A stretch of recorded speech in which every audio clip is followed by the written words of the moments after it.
ছাত্ররা আছে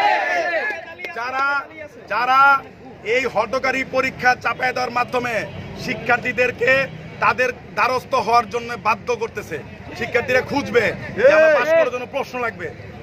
আপনারা যদি আবেদ আলী দোষর না হয়ে থাকেন, শিক্ষার্থীদেরকে যৌক্তিক সময়ে পরীক্ষার রুটিন 2 মাস আগে প্রকাশ করতে হবে। 2 মাস।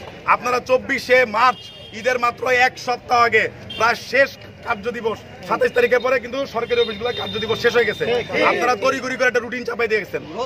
হ্যাঁ, রুটিন মানে ডেট দিয়ে গেছেন। আমরা ওই সময় ঢাকার বাইরে স্টুডেন্টরা সবাই ঢাকার বাইরে চলে গেছে।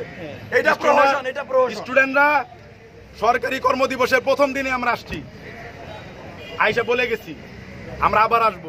আমরা প্রথাগতভাবে গতকালকে ঢাকা বিশ্ববিদ্যালয় সাংবাদিক সমিতির অফিসে সংবাদ সম্মেলন করেছি, সেটা বিভিন্ন জায়গায় আমরা সার্কুলেট করেছি এবং বলেছি আজকে আবার আসবো। আমরা কিন্তু আসছি। আমাদের এখানে কোনো অবস্থানের মধ্যে আপনারা কোনো সহিংস মনোভাব দেখতে পারতেছেন? আমাদের পকেটে কলম আছে ভাই, আমাদের পকেটে কলম আছে। তাদের বক্তব্য আগের স্বৈরাচারী কমিশনের মতোই যে আমরা ডেট দিছি, তোমাদের পরীক্ষা দিতে হবে। আমাদের কথা হলো আপনারা ফ্যাসিস্ট হাসিনা বিদায়ের পরও যদি মনে করেন এই চেয়ার আপনাদের বাপ দাদার সম্পত্তি, এই চেয়ার বাংলাদেশের জনগণের সম্পত্তি,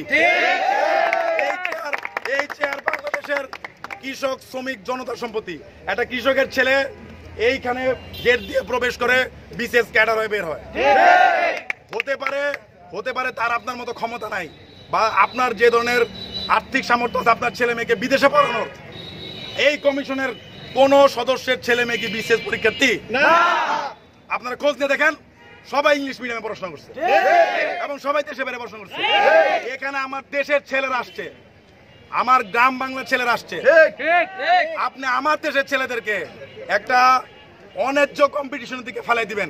আরেকটা কথা বলে কি, 46 BCS যেটাকে নিয়ে জটিলতা তৈরি হয়েছে, 46 BCS আপনারা জানেন 5 তারিখের পরপরই বা আবেদ আলী যখন গ্রেপ্তার হয়েছে 46 BCS নিয়ে চ্যানেল 24 সহ বিভিন্ন চ্যানেল ধারাবাহিক রিপোর্ট করছে, একদম প্রমাণ সহ, যেটা প্রশ্ন ফাঁস হয়েছে।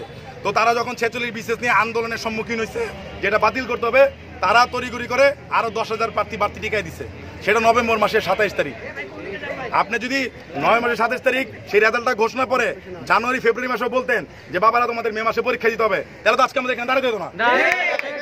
আপনারা 900 নম্বরের পরীক্ষার ডেট 1 মাস আগে দিবেন, 200 নম্বরের প্রিলির ডেট 3 মাস আগে দিবেন।